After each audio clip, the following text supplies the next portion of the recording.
Hello students, welcome back to my YouTube channel smart study coach. आवेशित चालक के पृष्ठ के प्रत्येक बिंदु पर स्थिर वैद्युत क्षेत्र अभिलंबोत होता है। ठीक है, इसको हम लोग समझेंगे कि आवेशित चालक दिया गया है और आवेशित चालक के जो पृष्ठ है और पृष्ठ के प्रत्येक बिंदु पर जो स्थिर बिंदु होते हैं, ठीक है, स्थिर वैद्युत क्षेत्र जो होता है वो क्या होता है, एक तरीके से अभिलंबोत होता है, ये बताया गया। ठीक है, तो इसको हम लोग समझेंगे।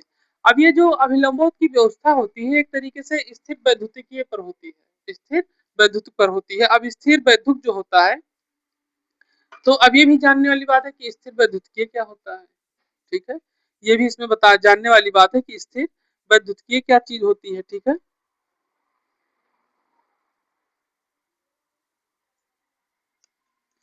तो बताया जाता है स्थिर वैद्युतिकीय उच्च व्यवस्था है या स्थिर विद्युत इस तरीके से कार्य करती है। किस तरीके से कि जैसे मान लीजिए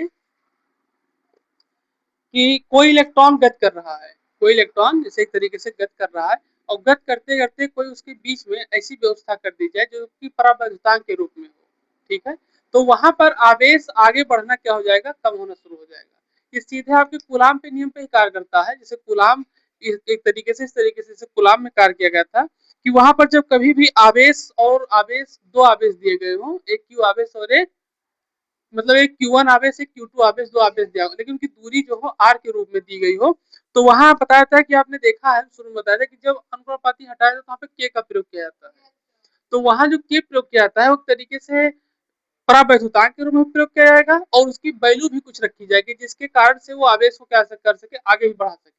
मतलब कि अगर आवश्यकता पड़ेगी तो परावैद्युतांक भी प्रयोग किया जिससे धारा बंद हो जाए। ठीक है, और कुछ व्यवस्था ऐसी भी हो सकती है जिससे कि धारा फिर से चालू की जाए। तो जब जिससे धारा चालू की जाती है वो आपकी व्यवस्था हो जाती है 1/4πε0। ठीक है, जिसकी एक वैल्यू होती है और जो के का प्रयोग किया जाता है तो उसमें धारा क्या होने लगती है, बंद होने लगती है। तो जहां पे धारा इस तरीके से आवेश में बंद होने लगती है दूरी के माध्यम से, वहां पर स्थिर वैद्युतांक क्या हो जाता है, शुरू हो जाता है। तो इसी तरीके से इसमें बताया गया है।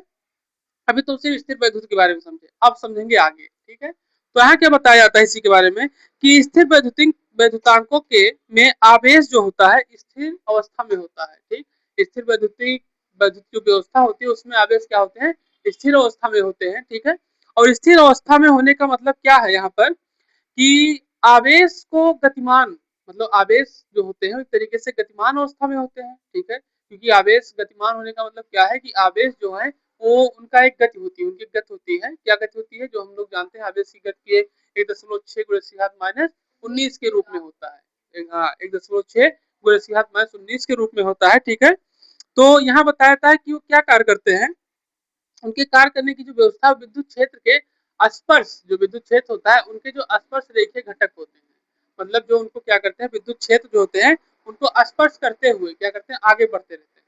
ठीक, जैसे किसको स्पर्श करते हुए, जो जिस घटक में वो प्रवाहित हो रहे हैं उनको स्पर्श करते हुए। कौन से घटक, घटक जैसे आपके वायर हो गए, ठीक है, या कोई एक तरीके से पूरा कंपाउंड बना हुआ है कंडेंसर का। ठीक है, तो आपने देखा होगा बहुत से, जैसे चार्जर आपने देखा होगा। ठीक है, तो चार्जर में क्या होता है, बहुत सारे सॉकेट लगे रहते हैं।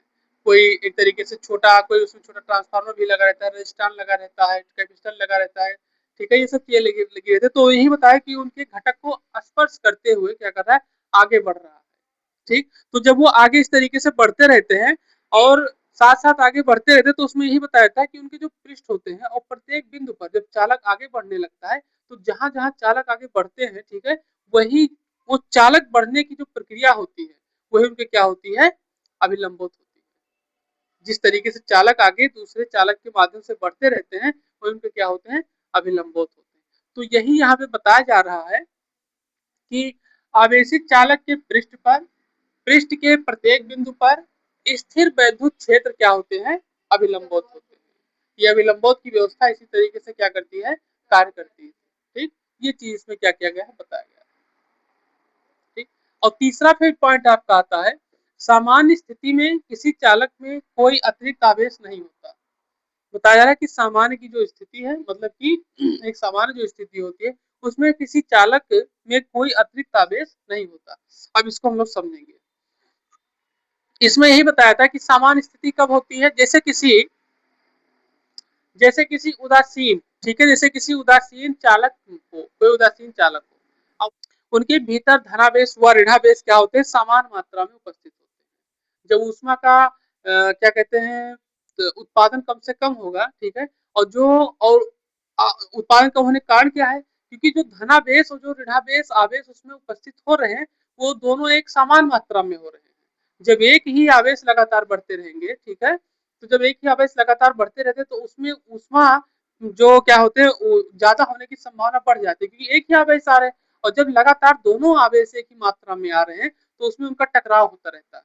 एक धनावेश है, एक ऋणावेश है, तो खुद ही क्या हो रहे हैं, अपने आप में नष्ट होते रहते हैं। तो इसी कारण से ऊष्मा उत्पन्न होने की संभावना कम से कम हो जाती है, और ऊष्मा की संभावना तभी ज्यादा बढ़ती है जब क्या होते रहते हैं, एक ही आवेश लगातार प्रवाहित होते रहते हैं, ठीक है। तो इसमें यही चीज बताया है कि जिसके भीतर ऋणावेश और धनावेश एक तरीके से क्या होते हैं, दोनों एक साथ क्या करते हैं, उपस्थित रहते हैं, ठीक है। फिर तो इसके कारण से इनका जो आवेश होता है, कुल आवेश वो क्या हो जाता है, शून्य हो जाता है। कुल आवेश इनका क्या हो जाता है, शून्य हो जाता है। और शून्य होने के कारण हम इसको इस तरीके से कह सकते हैं, क्या कह सकते हैं, कि जो इनका स्थिर विद्युत क्षेत्र होता है क्या हो जाता है, शून्य होता है। क्योंकि जैसे इनके आवेश है, आवेश इनका धनावेश है और ऋणावेश है, जिसके कारण से इनकी स्थिति में जो आवेश होते हैं शून्य हो जाते हैं, तो इसलिए इनके स्थिर विद्युत क्षेत्र क्या कहा जाता है, कि एक तरीके से शून्य हो जाते हैं, ठीक। इस कारण से इसको बताया गया यहाँ पर कि समान स्थिति में किसी चालक में कोई अतिरिक्त आवेश नहीं होता। अब अतिरिक्त आवेश होने का कारण यही है कि नहीं है, क्या कारण यही रहता है कि ये एक तरीके से प्लस चार्ज भी होते हैं और माइनस चार्ज भी होते हैं, जिसके कारण से इनका आवेश शून्य हो जाता है और इनके पास कोई अतिरिक्त आवेश नहीं बचता। ये 3 गुण आपको बताए गए हैं किसके लिए, चालक के लिए, ठीक है। चालक के लिए 3 गुण क्या किए यहाँ पर बताए गए हैं, ठीक है। तो आप इसको नोट कर लीजिए। इसमें कोई भी टॉपिक आपको पूछना हो, कोई भी समस्या हो तो उसको आप बताएं, फिर से बता दें। गॉस गॉस, ठीक है। तो यहाँ जो आपको तीसरा बताया गया है कि समान स्थिति में किसी चालक में कोई अतिरिक्त आवेश नहीं होता। समान स्थिति यानी कि उदासीन स्थिति में, ठीक है, कोई अतिरिक्त चालक का प्रयोग नहीं किया, मतलब हो सकता है, क्योंकि यहाँ पे बताया है कि जो उदासीन चालक होते हैं उसपे धनावेश और ऋणावेश एक तरीके से समान स्थिति में रहते हैं, तो इसलिए कोई अतिरिक्त चालक नहीं होता। तो इसका हम लोग सिद्ध करेंगे इस पे कि यहाँ कैसे होता है।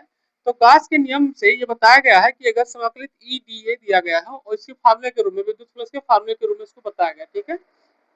विद्युत फ्लक्स के फार्मूले में बताया था कि अगर यहाँ दिया गया है जो आपका ई डी ए, ठीक है, समाकलित के रूप में sigma Q upon epsilon not, sigma Q upon epsilon not अगर दिया जाए, तो यहाँ बताया कि अगर ई इक्वल टू 0 हो जाए, ई की वैल्यू क्या हो जाए, 0 हो जाए, तो सिग्मा क्यू का मान यानी आवेश का मान भी क्या हो जाएगा, शून्य हो जाएगा। अब विद्युत यानी कि ई 0 यानी कि विद्युत क्षेत्र की तीव्रता शून्य हो जाए, ठीक है। यही बताता है कि विद्युत क्षेत्र की तीव्रता शून्य हो जाए। तो जब विद्युत क्षेत्र की तीव्रता ही शून्य हो जाएगी तो उसमें आवेश का मान भी क्या हो जाएगा, शून्य ही होगा। जब क्षेत्र में ही कोई आवेश नहीं रहेगा तो फिर उसके वैल्यू में भी कोई आवेश नहीं रहेगा। तो इसीलिए यहाँ पे बताया जा रहा है कि समान स्थिति में किसी चालक में कोई अतिरिक्त आवेश नहीं होता, ठीक। इसको आप नोट कर लीजिए, फिर आगे हम सिद्ध करें। हाँ, तो अगला हम लोग नियम समझेंगे, ठीक है। जो अगला इसका गुण है उसमें बताया था कि चालक के समस्त आयतन में स्थिर विद्युत क्षेत्र विद्युत विभव नियत रहता है तथा इसका मान इसके पृष्ठ पर भी समान होता है। इसको हम लोग समझेंगे, ठीक है। चलिए लिखिए अगला कि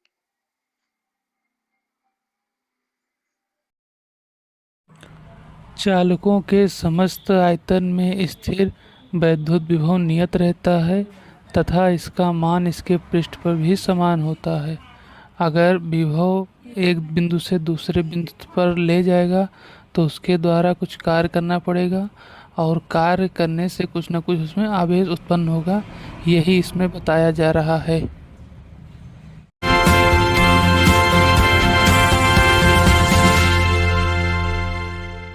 चैनल को लाइक करें, शेयर करें, सब्सक्राइब करें, कमेंट करें और फॉलो करें।